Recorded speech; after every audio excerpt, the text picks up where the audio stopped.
One Kevin Spacey trial done, and the Darrell Brooks case shows a lot of legal that you probably don't want in your life.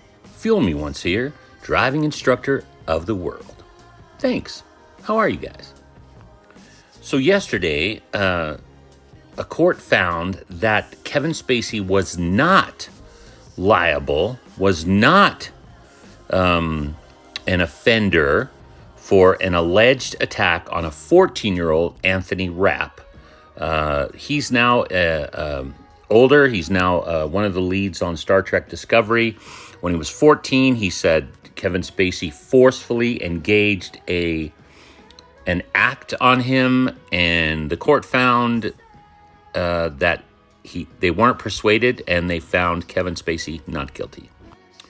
He has a big trial in June, and he's already ordered, by the way, to pay $30 million back to the production company for House of Cards for not only violating a morality clause, but also holding up their production and just messing up the whole show. Darrell Brooks. Have you seen this case? Here's a sovereign citizen defense with a guy representing himself. There's two huge problems with this. I know a lot of people will point out that the problem with representing yourself is you don't know the law, you don't know the terminology, you don't know how to do things in a courtroom, but it's actually even more than that. Remember back in the Johnny Depp trial, we talked about a theory of the case. Darrell Brooks has no theory of his case, and so he's just scattershot, buckshot, picking apart little things. He's not using one of the most important tools you have, the objection.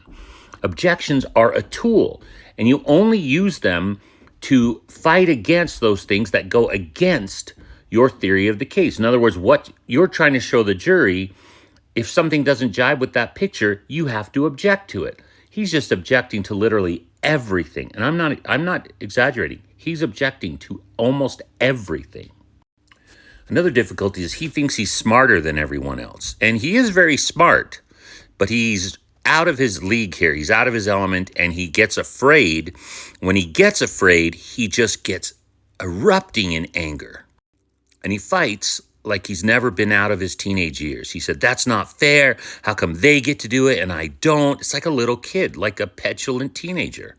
I'm not a psychologist. I'm not a therapist. I'm not a psychiatrist, so I can't make any diagnoses. But it seems like he's got some traits of something, a lot like Amber Heard.